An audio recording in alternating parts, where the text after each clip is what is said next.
Hey kids, thanks for joining me again after last week.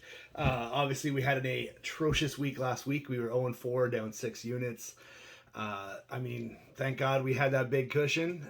Puts us year to date at 19-10, and we are still up 14.09 units. I apologize for the lateness of this. I wanted to have this out Thursday, and I wanted to have it out yesterday. We've had a crazy week. We had a death in the family, nothing super serious, but obviously still sad. We had my son has a bout of mild pneumonia. And then yesterday our freezer went, like our deep freezer in the basement went. So that was a disaster. And then I got a little bit of food poisoning from trying to eat some of the food that was in that freezer, thinking that it was still good, and it hadn't gone bad yet. So I'm dumb, is what I'm saying. But yeah, it's been a crazy week. But here we are with some picks. I have three sides and then a money line. That's along with one of those sides, and then I have a teaser this week. I'm gonna go quick just so I can get this over with. It's because I have a ton of stuff to do. Still have to clean up stuff in the basement and still have to deal with some of that food. Cook a bunch of stuff that was still okay. So first one's first is the one that I posted on my Twitter. Again, if you're not following me on Twitter, you will miss some plays at numbers. I knew that this number would go away. So at CPT_handsome, if you're not following me, I pretty much just tweet about football. Sometimes I tweet about the Habs. But I would say 85% of what I tweet about is football. So if you care about this stuff, that's a good place to follow me. I did offer this pickup when it was still 13.5. And yes, I am taking the Buffalo Bills to slaughter my Miami Dolphins. If you recall, the last time these two teams played, the spread was much closer, and I told everybody that Buffalo was going to beat them by 20, and then they did. This one is in Buffalo, where they have traditionally destroyed Miami. Nothing has changed. The matchups are still the same. The only thing that gives that I think hurts the Bills at all is not having Dawson Knox, because I think that the way Miami's covered tight ends recently has just been, not good, right? But they still have a ton of weapons. They still have, a mobile quarterback, which Miami struggles with. They still eat man coverage and eat the blitz, which are two things that Miami does really well. I don't see any way Buffalo doesn't win this by 20 plus unless they just, I would say unless they stop playing their starters in the second half, but they did that last year and they still crushed Miami. So I know it seems like a big number, and I know it seems like I'm, just fading my team because I'm mad at them. But I told you before that Buffalo is a matchup nightmare for Miami.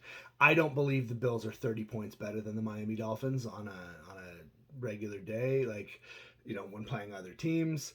But matchups matter. It's why for years the Steelers couldn't beat the Patriots. The Patriots didn't seem like they could ever beat the Chiefs. And the Chiefs couldn't beat the Steelers just because the way those teams matched up with each other. And Miami does not match up well against the Bills. So I think the Bills are going to slaughter them. That was a 2-unit play. You could get it minus 13.5, minus 105 at 5 dimes. Obviously, that's way gone. I can't find 13.5s anywhere. Realistically, I'd still take it at 14, but I won't make it a play at 14 just because, again, you're not getting the best number. Not that it really matters between 13.5 and 14, to be honest with you, but I just wouldn't make it a play at that, and I made it a play at 13.5 because I knew that number was going to go away. I thought it would go higher. I thought it might go 15.5 or something like that, just because I think people know that the Bills match up super well against Miami. My next play is I'm taking Minnesota, who are hosting Dallas. They are currently a 3-point favorite. You can get them at plus 101 at Pinnacle, taking that for a unit. I don't believe Dak Prescott will play. Everything that I have read tells me that he will not play.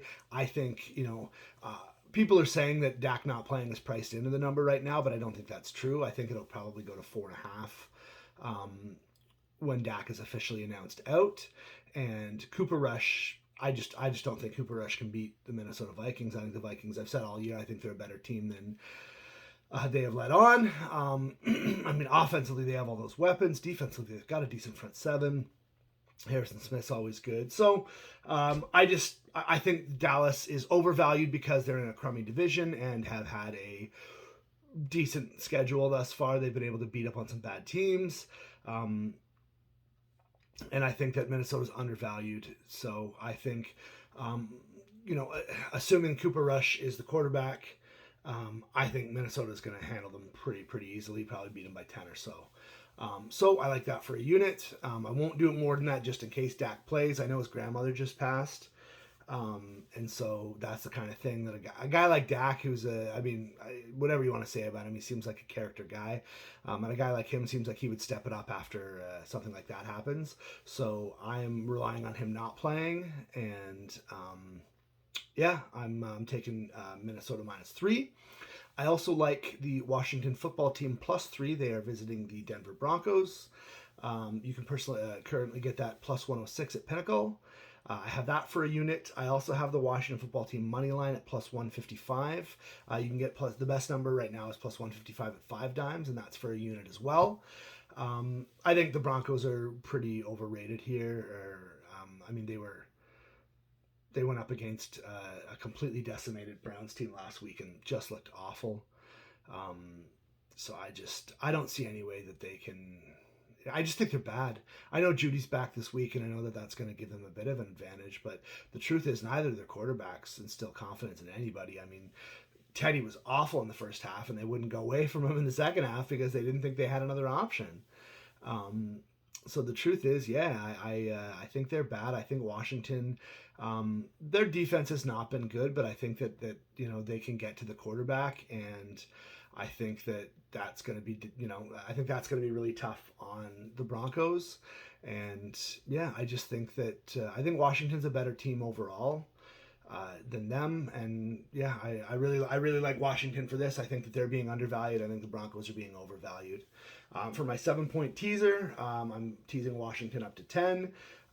If Denver beats them by more than 10 points, I will be incredibly surprised by that. I'm also taking Kansas City, moving them down to -2.5. They're playing the Giants. The Giants are trash. Kansas City hasn't been much better, but they definitely know how to beat up on bad teams. So I don't think there's any chance in the world that they don't win this game by a field goal. So especially after that embarrassing loss, I think that they're going to want to come out and make a statement. And I mean, I guess we'll find out if they can come out and make a statement. And last is Tennessee getting +10. They're visiting Indy. Tennessee's the better team. I think they probably win that game. I almost added them as I just don't like taking a road dog. I like when you can get an opportunity to have a home dog, although I did the same thing with Washington. I didn't want to do 2 in one play, so I didn't. And I like Washington more than I like Tennessee. But moving Tennessee to +10 there. I think it's going to be a tight game. I think Tennessee's the better team. I know they're missing Julio. They're always missing Julio because he's on my dynasty team. And I paid a 2nd-round pick for him last year, and he's literally done nothing for me since, so I might as well just put that 2nd-round pick in the toilet. But you don't care about my fantasy team. Anywho, 7-point teaser. Washington football team +10. Kansas City Chiefs -2.5. Tennessee +10. That's for 2 units as always. Other plays, Buffalo -13.5 for 2 units. Minnesota -3 for a unit. Washington football team +3 for a unit. And Washington football team on the money line for a unit. Same things I say as always, guys. Make sure you're safe. Make sure you're smart with your money. Don't let yourself get out of control because you followed me last week and had a 6-unit loss. The reason the system works, and I tell you all the time, is because we don't go crazy. If we had gone crazy, maybe we wouldn't have had a 20-unit cushion to, help soften the blow of that 6-unit loss last week, right? So don't be silly. If you think you're having issues, reach out to somebody. Gambling addiction is definitely a problem. The other thing I always like to tell you guys about is stay away from Barstool. Don't touch their book. They're crooks. They're criminals. Portnoy is human trash who tries to play the role of the everyman, which makes him so much worse. And I know a lot of people like their content. It's misogynistic. It's awful. But you're welcome to like whatever you want. I just don't like it. But I'm not going to judge you for liking it. I have a ton of friends who like it. Do your thing. But don't give the sportsbook any money because it's set up as a criminal enterprise. Otherwise, guys, follow me on Twitter. I haven't done a ton of live plays this year, which I was reminded of because I used to always post my live plays. The truth is they haven't. I think I've pretty much broken even on them this year. So they haven't been like last year. That was very successful, and I was posting them a ton. This year I haven't really. I've only made a few posts about them, and I think on the year I'm probably close to even on in-game plays. So I'm not as hot as I was last year. So maybe it's good I wasn't posting them up, but I will try to start doing that. Follow me at CPT_handsome. That's at Captain Handsome for obvious reasons. And if you have any questions, concerns, shoot me an email, CaptainHandsomeSports@gmail.com. I do respond to everybody that emails. I get like 2 a week, which is kind of fun. But yeah, thanks guys. Appreciate you watching. Remember, be safe, stay safe. Have a great Halloween. And fins up, baby.